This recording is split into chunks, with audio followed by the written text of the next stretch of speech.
There we go. Says this meeting is now streaming live on YouTube.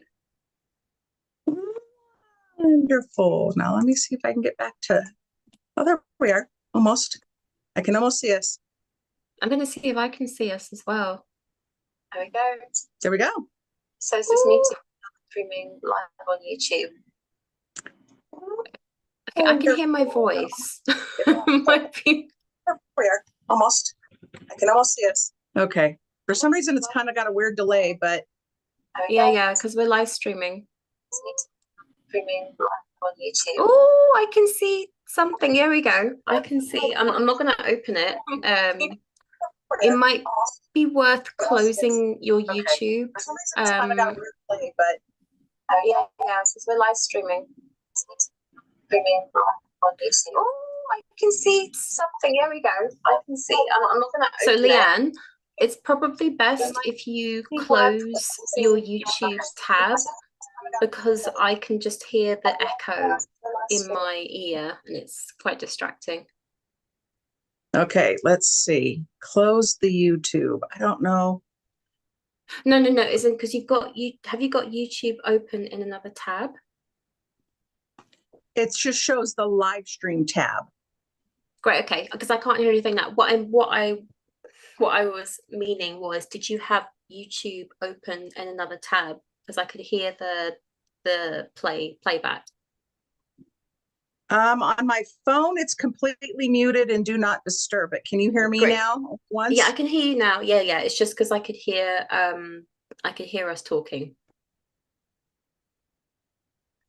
So, okay, let me.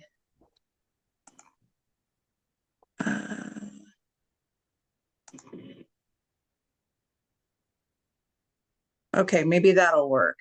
You can hear me okay? It's fine now. It's fine now. It was just Perfect. before. I got it. I got it all worked out. So let's get started. Yay. Thank you, everyone, for being patient. This is definitely my first live stream on YouTube. I've popped your YouTube streaming cherry. You have. Yay. The live YouTube cherry. Hello, everyone. I'm Leann Herron, a transformation coach for women, the founder of Finding Resilience with Leann, and the host of the Happiness on Tap podcast. I am a passionate advocate for women's health and empowerment, specializing in guiding women to break free from the cycle of over-giving and the stories that keep them stuck, managing stress, and enhancing their overall well-being so they can create a life that fulfills them.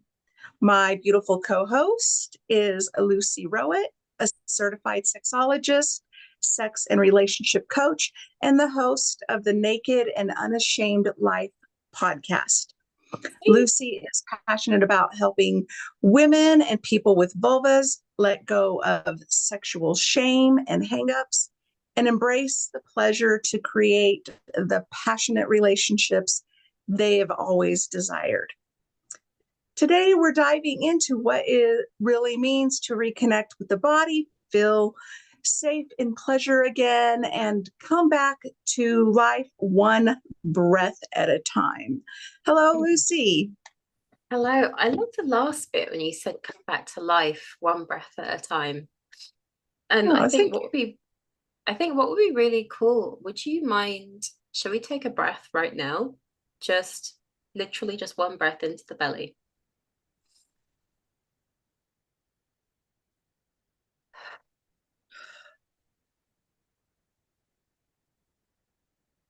I took another one for good measure, but it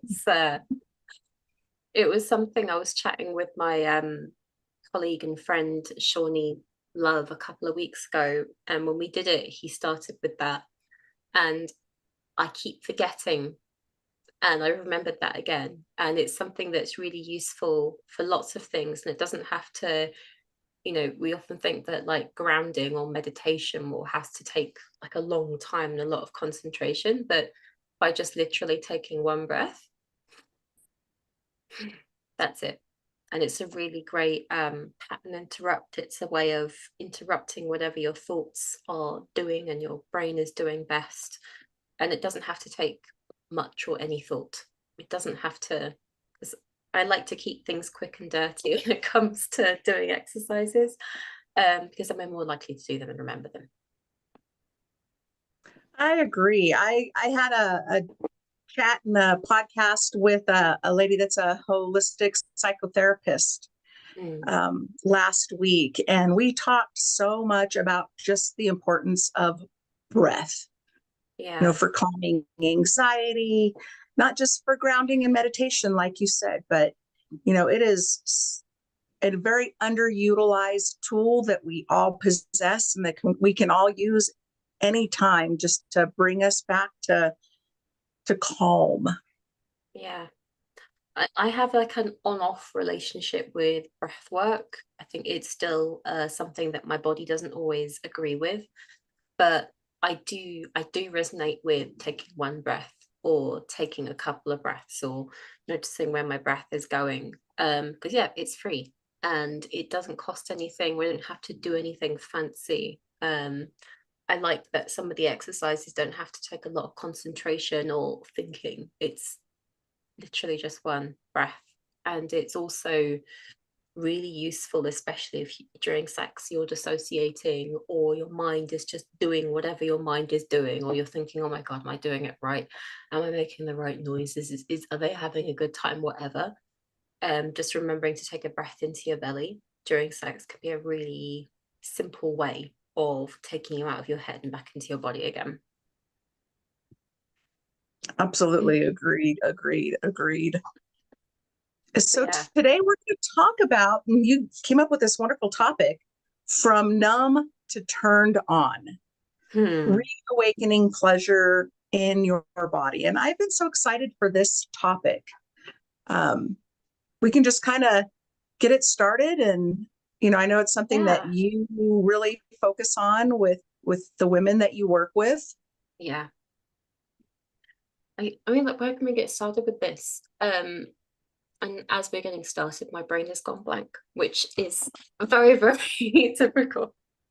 I guess maybe we could start with how it shows up for a lot of women, because for some women, they may not even realize that they're feeling numb. And for other women, it can be that thing of, I feel there's something wrong with me, where I'm not able to let go and be this like wild orgasmic sex goddess. Or it can be that feeling of, I just can't have an orgasm, or I just feel like a dead fish or something like that.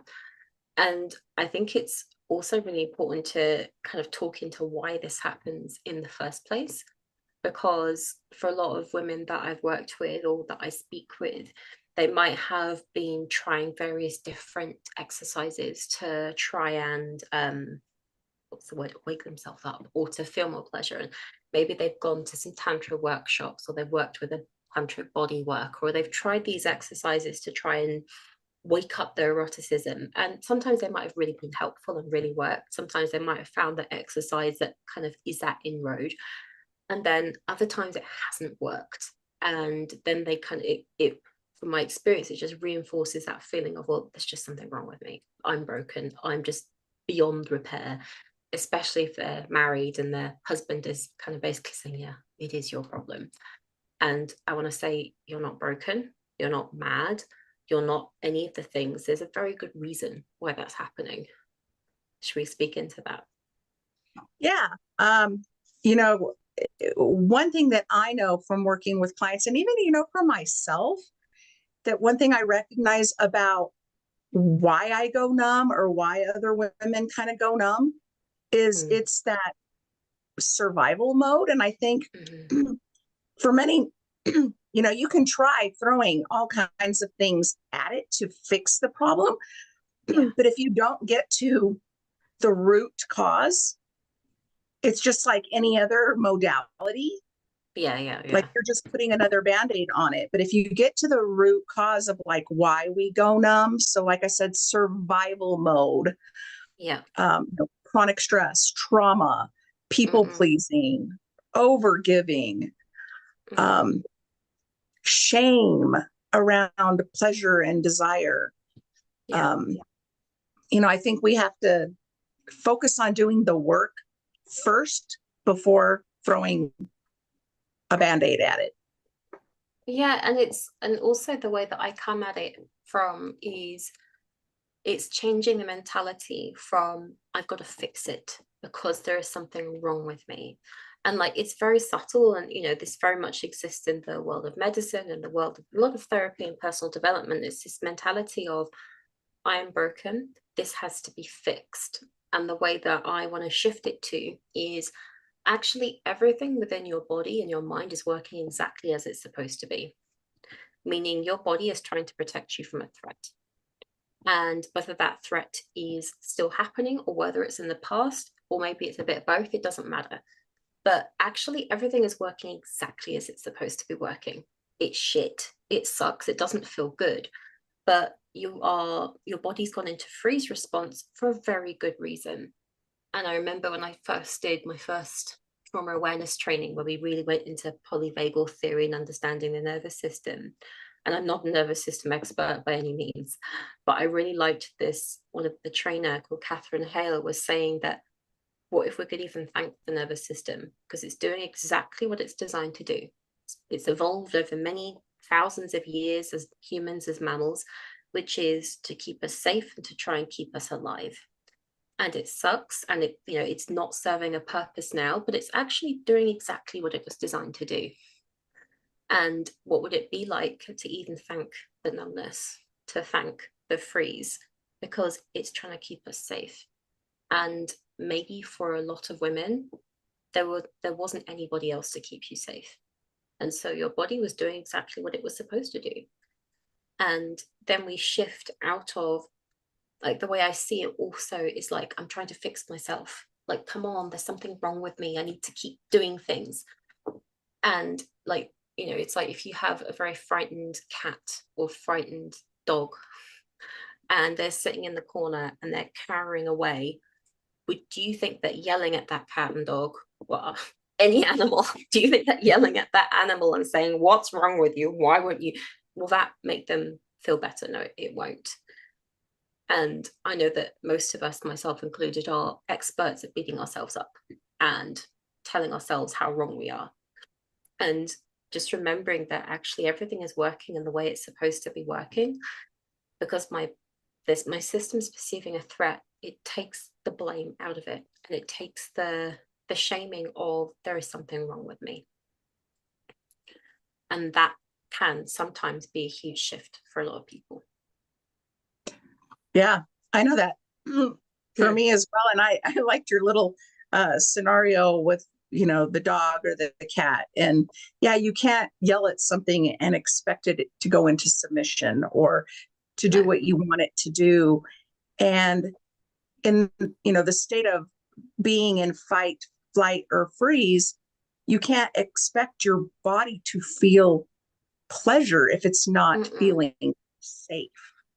No, because it's also like if we think about the fight, flight, freeze response, which are threat responses, which our bodies do in response to threat. If you're running away from a tiger, your body is not going, now's a great time to start enjoying the sunshine. You know what? I'm going to stop and enjoy this lovely juicy berry, because in that moment, your body's got to get away from that tiger. And so it's the same thing, where something in your body, in your mind, and your nervous system is perceiving that there is a big, horrible tiger that's chasing you. And in that moment, that is not the time to feel pleasure, because your body is thinking, I have to escape that threat. And also when we are feeling under threat, and there's many different reasons for feeling under threat. They can be internal, external, past, present, many, many different things. Also over-giving, burnout, overstimulation.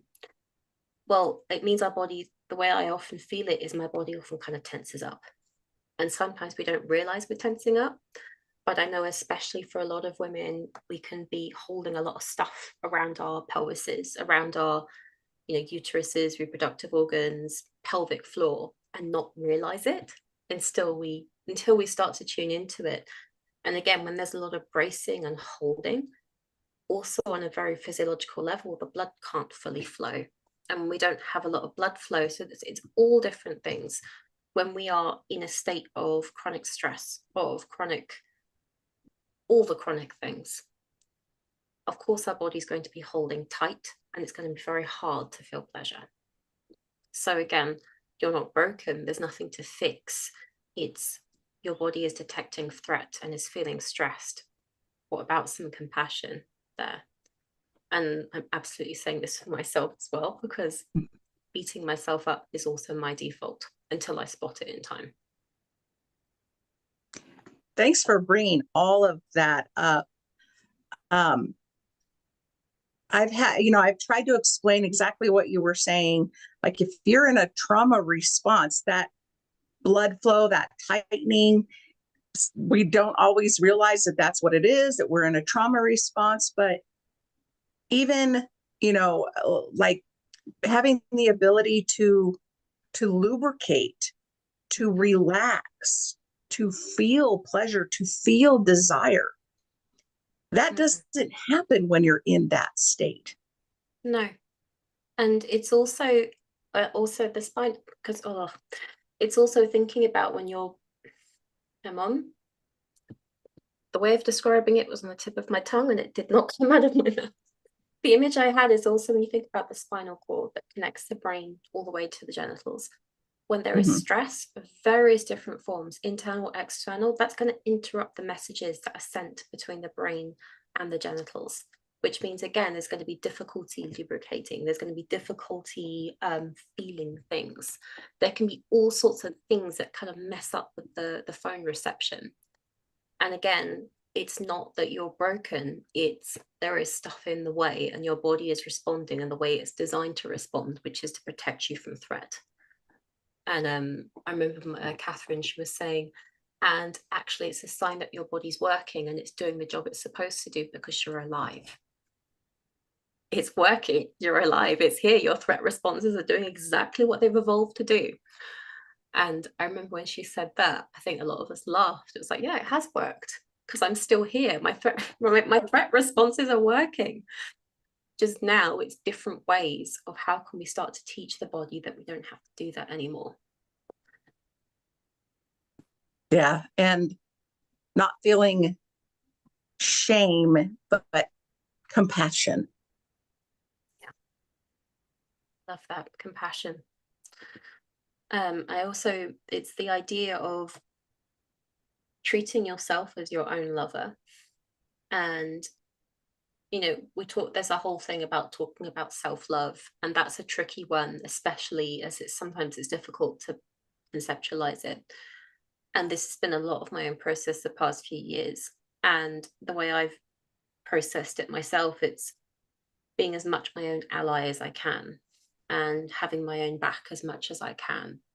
And what if I could treat myself as my own primary lover, my own primary partner?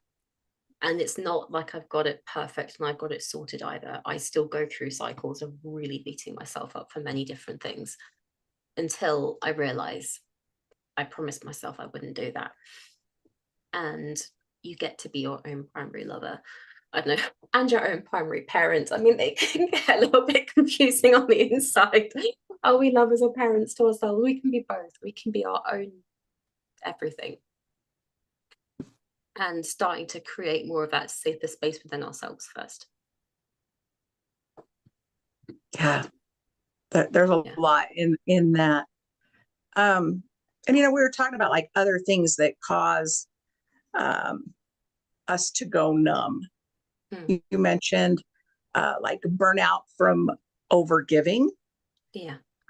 That is one of my main areas of focus with the women that I work with.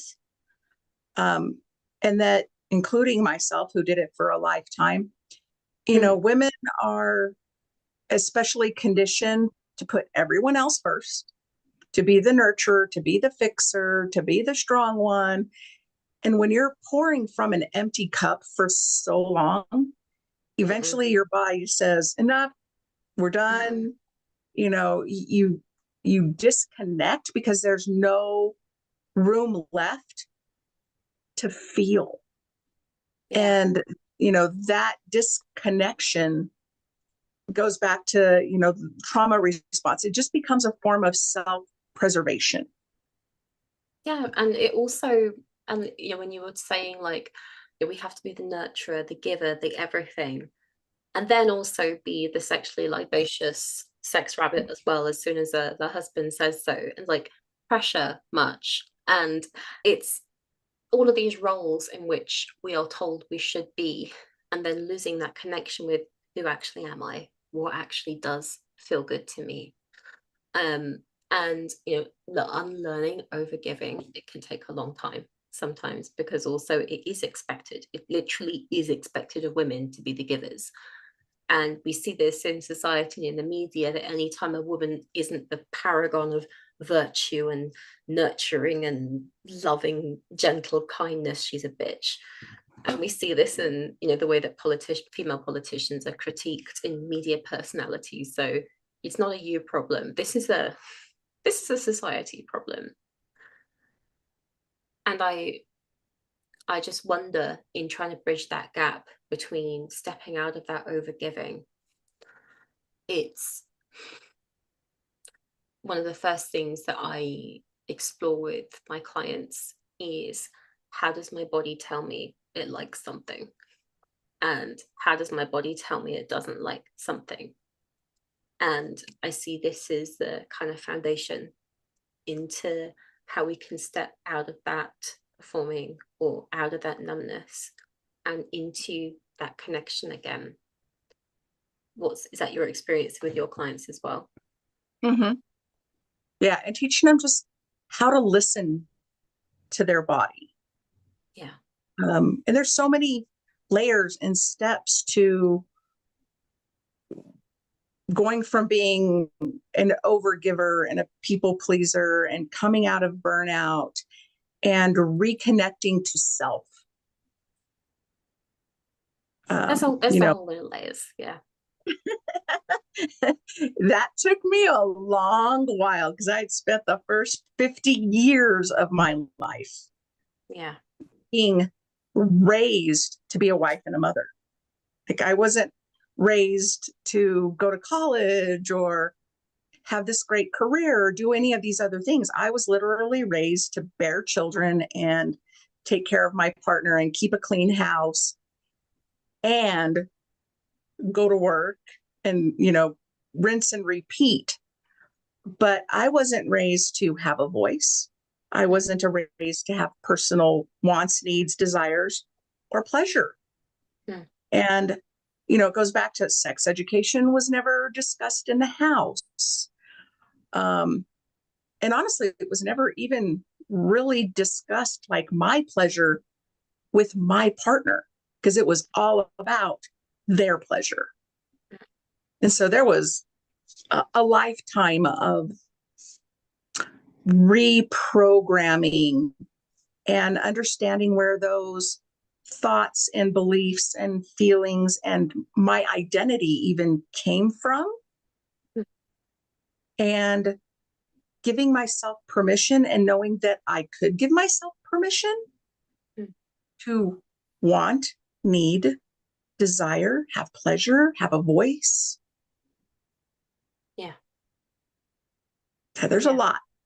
There's a lot there. And sometimes in my work, it's being that permission slip for somebody and giving that permission until they feel able to start to give it to themselves. And it's, I love that you talked about needs, wants, and desires, because this is something that a lot of people don't know or don't have that connection to. And it reminds me of someone I worked with a while back. And I remember her saying, I'm just a really chill, easygoing kind of person. And I'm thinking, okay, this is very telling for me. Again, as I'm a recovering, chill, easygoing person myself, I am a recovering chameleon who could mask to fit into anything. And it's that when you tell yourself that you're easygoing, it's maybe that's also because having wants and needs to you is really scary. And it's like a lot of the time there can be this I know, this expectation or this idea that in order to become sexual and exploring your full pleasure potential, that it means that you have to do all these complicated exercises and you have to turn into someone different and you need to do lots of really loud, moaning, orgasmic breath work. And that can be awesome in the right context. But I see that because, you know, when I think about the women that come to work with me, and it's often with this, Lucy, just give me this erotic breakthrough. I just want you to wave this magic wand and I'm just going to be able to, like, coming all over the place. And I'm like, great, we can do that. But we need to start this foundation of you connecting with your body and how your body tells you it likes something. Because when you're constantly overriding yourself, like really, like, simple example could be if you're in a heterosexual relationship, where if you've got a man who's always grabbing your boobs, and for a lot of women, when men grab boobs really, really hard, it doesn't feel good, and it can bring up all sorts of things. And either you have just taught yourself to dissociate and cut off from it, or it brings up too much and it floods you. And sometimes it can be as simple as realizing, I do not like it when my partner grabs my boobs like this, or like presses my nipples really hard. Mm-hmm. What I want instead is for them to, I was just going to say, like, touch my hair or kiss me on the neck or something. And sometimes it's not realizing that you don't like it in the first place. Or, you know, if, like, another way to think about it, well, of course you're not enjoying sex if the sex doesn't feel good to you. If you're having unenjoyable sex where you're being touched, you're not being touched in the way that you like, you're maybe being touched in a way you don't like. The idea of foreplay is just completely gone out the window. If you also don't have a connection to what feels good in the rest of your life, if you're surviving your life on autopilot, taking care of the kids, taking care of everybody else, constantly living on stress hormones and coffee, well, then of course it's going to be hard to feel anything.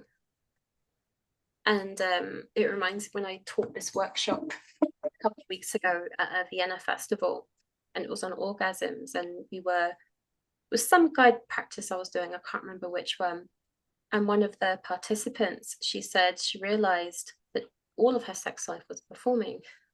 And that was the first time it had really hit home for her, that she didn't really know what felt good, because all of her sex life had been about performing and trying to be the perfect girlfriend, the sexual porn star, whatever. And again, it's when we're exploring pleasure and sensuality, a lot of the time it's unlearning the over-giving, unlearning the people pleasing, unlearning the performing. And that can feel very vulnerable and very scary. And it's a lot. It's a lot. My personal experience with all of that was some of the, the cultural shame, guilt, selfishness. Oh, yeah, that's a big one. But it was also, like you said, that people pleasing and performing. So you're in your mind and you're, trying to suck in your gut and focus on moaning that makes it sound like you're having pleasure when you're not having pleasure. And my bum look big in this? My belly's wobbly. I need to pose like this. Yeah. Can I just and it's so much pressure. It is so much pressure. You can't relax and experience the pleasure, or you don't have a partner that even cares one way or another. They don't notice you're uncomfortable or you're insecure, or they don't care. They just want to get off and be done. And I didn't learn all of that, or that it could be different, until one, I had my sense of safety. I got into a relationship where I completely trust my partner because I feel loved and cherished, and my needs and my desires and my pleasure are number one in the priority list, not his needs and pleasure, but my needs and pleasure. And how to use my voice, how to tell him if I didn't like the way something felt, or could you move to the right, or touch me here a little softer, or that's kind of painful, or maybe you need to cut your fingernails. But just being able to say those things without the fear of repercussion, or the fear that you're gonna affect their ego and their pleasure. And so for me, it was so many layers of unlearning. Having a partner who made those things a priority in our relationship, that open, honest communication, where we could discuss my pleasure. And where I had to break those patterns was that I'm no longer allowed to keep that stuff buried in until I either explode or it turns to resentment. So we have check-ins with each other.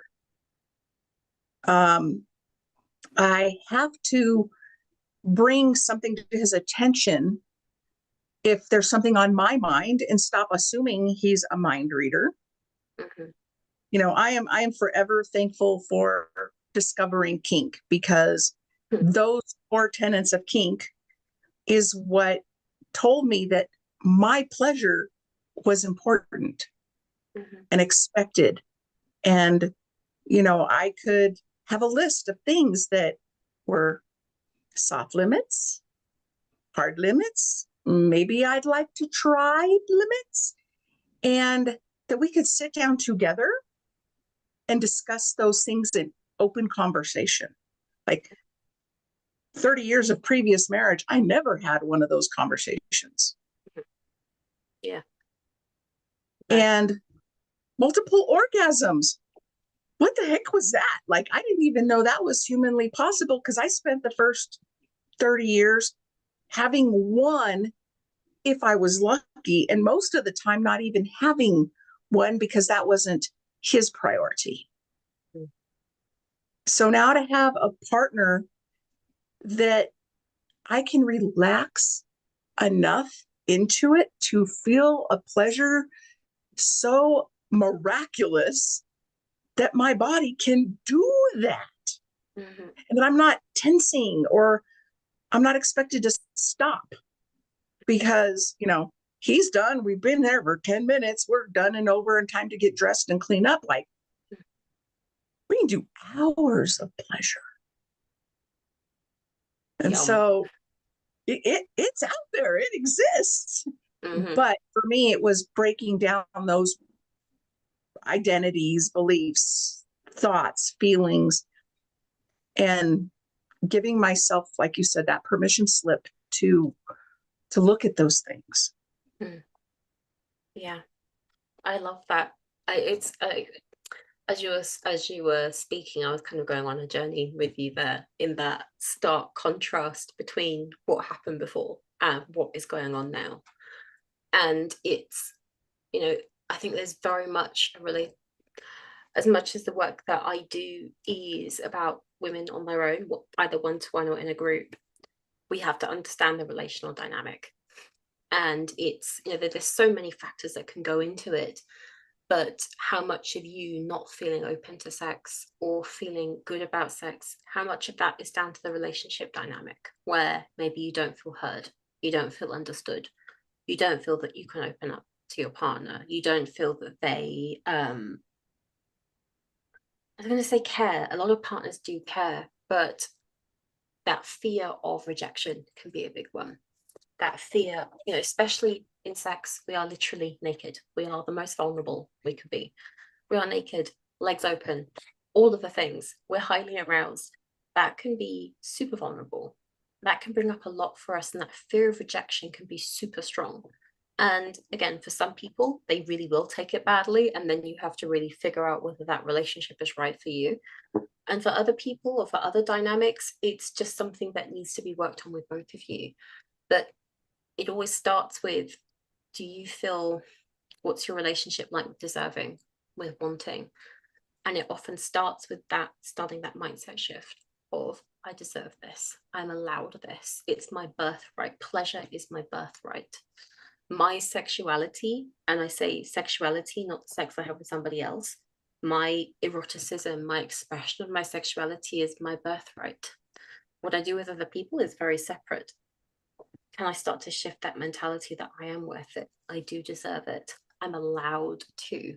I was talking with someone who was enrolling onto Body Bliss, and they were asking, like, am I too old for this?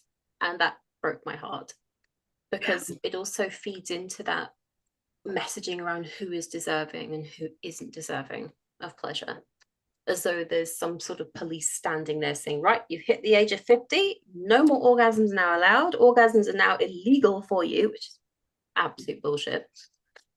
Like, see somebody standing there in the bedroom or not. And it's that shift of, I'm allowed pleasure, I deserve it, it's mine. And actually, no, I'm not going to say deserve, because I think the wording there isn't quite right, because I say pleasure it's innate. It's something that exists within you already. So it's not necessarily a matter of deserving, because it's already there. It's something that's innate. I'm gonna try and rethink that word. The word deserving doesn't quite hit for me. Something like, yeah, when I hear the word deserve, it's almost like, therefore it's something that's done to me, rather than it's already here. There's nothing to do with deserving, because it's something my body already knows how to do. Does that make sense? Yeah. It's like saying I deserve to breathe. It's like, well, there's no such thing as deserving to breathe. We kind of have to. Yeah, I like where you were talking about the person that you had worked with, and thinking that, once they hit a certain age, that it's no longer, sex is no longer, pleasure is no longer available to us. And it is, I have a blog and a podcast episode that I did specifically on kink and pleasure and being over 50, so that you can still do all these fun and exciting things, and you can still have, if kink is your thing, but having that communication to be able to discuss limitations. As we get older, a lot of things change, from how we, from hormones and menopause, and how we lubricate or don't lubricate, or what can we add, not feeling shame about those changes in our bodies and our hormone levels, being able to, go and there's a commercial for a show that's on here now, where the lady brings out this giant pump bottle and it looks like hand sanitizer, and he goes, oh, this is lubricant. Do we need this much lubricant? She's like, yes, we do. We need this much lubricant. Because she's going through cancer. So she's going through radiation and treatments. And of course, that changes your body. And so being able to have those conversations about our limitations, and maybe when we used to be able to be restrained in a certain position, but we can't anymore because maybe now we have an injury that we need to discuss, or, there's just so many things. So that was something I wanted to bring attention to as well, is that we can still have pleasure. There's just more conversations about it. And it's the way that I see it is you learning to take full responsibility for yourself as an adult, in the same way that, it's like treating sexual self-development as part of anything else. In the same way that you now know that at the gym, there are certain exercises you cannot do. Or if you were to go to a Pilates class, you would tell your teacher, I cannot do this exercise because my back, because my knees, because whatever. And any good teacher in their right mind would be like, great, okay, let's work around it. Exactly the same for sex and pleasure. It's simply, especially after childbirth, if you had a C-section or if there's still tearing or scarring, it can also be that that responsibility of, do I need to get a different healthcare provider to get some support with that? And also knowing that this is how it is. I need more lubricant. I need you to go slower. I still have some pain on penetration, so we need to do something different. The way I see it is, can we treat this in exactly the same way that you would treat any other life experience? And because sex has so much extra emotional baggage on top of it, because sex always has emotional baggage because this is the world we live in, it can be that extra layer of shame and shoulding that we can gently remove. And lube is everyone's best friend. I always advocate having lube by your bedside table, and any person or sex coach who tries to say you shouldn't need lube because of whatever, bullshit. Yes, there are loads of exercise. There are loads of exercises you can do that can help with natural lubrication. I think a lot of them are really helpful, but no, use lube. I mean, like, I want to say, this is a whole other tangent I won't go down, but especially I think in the kind of conscious community or the tantric or sacred sexuality community, they can kind of treat sex almost like a kind of sport where we have to do it properly. It has to be super conscious, and if I'm not lubricating and gushing like a bloody fountain, that means I'm not doing my exercise properly. No, it's not that deep. Use lube. I always use lube. I have lube by the side of my bed. I have my favorite kind of lube. I love it. I take it when I travel. I don't travel without my bag of toys and lube, and that's just how it is. I think with my lube, I don't even put it in it's just literally on the top of my table. I don't even put it in the drawer. It's just on the top of the table because that's how it is for me. I just have my lube there. Yep. No shame about knowing what you like and what you need. No, exactly. And I love it. It's my favorite brand. Do you want to share what your favorite brand is? There are so many out there. I mean, and one thing I like to do when I had my women's circle was we would plan outings to the adult sex shops so that we could talk with somebody on staff who was very informed, that could, make suggestions and recommendations, and, from lubes to toy cleaners to toys to whatever, and be like, okay, you might need this kind of cleaner. This one's got non-allergetic, just all those things. The more that we can get out of our own way as far as shame, and I walk into one of those stores and I act like I own the place. I'm like, I'm here. I know, me too. Well, it's my husband and I have a ball. Oh, yeah, I love it. Well, it's like I'm back in Brighton. There's a sex shop I love going to called Lust. I know the owner. It's great in there. My favorite brand, it's from a very small company in Bristol in the UK. It's called Yoni Oil or something, because it's basically just fractionated coconut oil with CBD. Because I love CBD lube. I tried this brand called Foria, which is from California, which is CBD arousal gel, but because Foria's got all this other stuff in it, it's all natural, but my vulva is quite sensitive because it's got the Foria brand, it's got cocoa and mint and other things.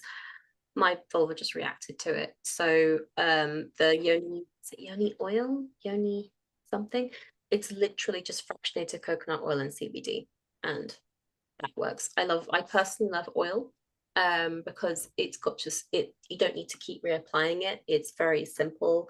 I like oily things in general. It's not just remember that oil is not condom compatible. Me and my husband don't use condoms, so I don't have to worry about that. If we were, I would use water-based or silicone-based. Big shout out to Uberlube. They're a really great silicone-based lube company. They're one of the best in terms of silicone-based, but but for now I use my Yoni oil. Yoni spray. Yeah, that's what I use. What about you? What's your brand? Luckily, I honestly don't have any problems with lubrication. I'm blessed in that it's still doing what it does, and it's good, and it comes very quickly but I think it's that part of it for me is that relationship that I have with my partner, the safety, the time that he takes with my body, the, you know, like you said, the playing with my hair, the kissing my neck. We have that intimacy, that foreplay that when we're ready, I'm ready. And I mean, even yesterday, that was like, oh, you're ready. I'm like, I'm ready. Like, when I do this, I'm good to go. Yeah. I do have some different brands that I have because I've gone to different either stores or conventions and kind of picked up different ones to try. But if we don't need it, then I don't use it. I kind of like my personal lubricant. I love my personal lubricant. It's also when I'm self-pleasuring. It also helps for me to start off with a couple of sprays because it just helps get everything going. I love my personal lubricant, my own personal, my self-made, homemade lube, stuff that my body made. But I always find like a couple of squirts of Yoni oil before I'm self-pleasuring. It just helps everything move in the same way. Yeah, and you said it's a small local company or just a small company? Yeah, it's annoying because this brand, I've tried to find something similar in Austria and I haven't found it yet. It's a real gap in the market. And it's CBD. There are lots of companies that make CBD lube, but so it's called Yoni Oil. It's just sold by a company in Bristol in the UK. I'm surprised there probably is something in the States because the big company called Foria, they're kind of the first big company to make CBD sex products. And I love the idea of Foria. It's just that because it's got other stuff in it, it made my vulva react. And it seems my vulva is quite sensitive. But like, to be honest, you could probably make it at home just with fractionated coconut oil and CBD oil. I like CBD because I notice a difference. I get aroused quicker. I feel that everything gets wetter quicker. That's why I like it for myself. There's another brand called, there's a sample a while back. I can't remember their name, but there is a brand that makes water-based CBD lube. Like, I'm surprised it's not more of a thing, companies making CBD lube, because it goes really well together. That's a whole other tangent we won't go down, but I like CBD. Well, I'm going to look. I recently went into a collaboration partnership with a company called MyJoyToys out of the UK. I haven't heard of them. Oh, I haven't heard of them. I will jump on her site and see what she has as far as lubes. Yeah. And then, because she's always looking to collaborate with other companies and bring them on to. I can send you their link when we finish. It's called Yoni Love because I just think they should be more well known, and I like it because well, first of all, Foria is quite hard to get in the UK, but also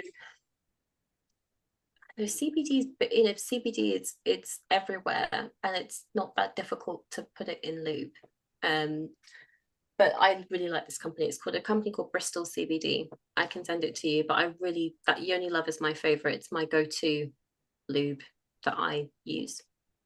Yeah, definitely send me that information. If you have a sensitive fanny, any of that, and then I will recommend it to her if she doesn't, to get it on her website, because she's got like, I don't know, over 5,000 products from all different kinds of major businesses. And so anything that we can add, and the thing too that she does is part of her business, her main focus is mental health. So she has a dedicated mental health blog. So we do a lot of writing around pleasure and mental health, the kind of, what we're going to talk about, the science of reawakening, the shame, all of that kind of stuff. So we do a lot of blogs in that area. Right. Awesome. So, I mean, that we are, God, we've been talking for like 50 minutes now. I think we've covered quite a bit in this live stream. So I guess we could wrap it up here. I would say that if any of this has really resonated with you and you want to start to move from numb to full sensual expression or fuller sensual expression, have a group program coming up, and we are starting tomorrow. Me and Leann were supposed to have done this live stream twice before, but I was sick both times. And it's called Body Bliss. It's a 9-week group experience for women and people with vulvas just like you. We'll be meeting Tuesday mornings US time, evening European time, once a week for 9 weeks. And we'll be going through different modules to unlock your pleasure and into taking life one exquisite breath at a time. So if this really calls you, we start tomorrow. So send me a message ASAP and we can get you in there and join us. And Leann has a code. I do. I think I can get show notes on this live, so I can put that in there. Yes. Real quick, why don't you go ahead and give the website address just so so the website address, it's lucyrowett.com and / Body Bliss group program. And we'll put it in the group in the show notes as well. And Leann has a coupon, an extra code where you can get €50 off your enrollment. €50. I need to check what that is in dollars because I live in Austria, so I need to charge in euros. If you just do the basic currency conversion, I guess like $40 or something off your enrollment. Hang on. Euros to dollars. It's like a $1.10. I think the last time I checked, but I think it fluctuates. It's 56 as of today, it's $56.94. You get that off your enrollment. And pay by whatever credit card you use. Payments through Stripe, so pay with whatever your credit card is in whatever currency you have. It automatically convert. Any questions, send me a message and I'd love to help you. I think it's going to be a great program. I hope people look into it, take advantage of it, check out your website, all of your wonderful information, and we'll plan another one of these and we'll go into either more about this topic or some of the other wonderful topics that you discuss, libido. We do have, Lucy has been on the Happiness on Tap podcast. So there is an episode with her on there. So please make sure you take a listen and get to know Lucy, and we'll bring her back on here. And such a pleasure having you today. And good luck so much, starting the program tomorrow. It's exciting. Thank you. Okay. Bye, everyone. Bye, everyone.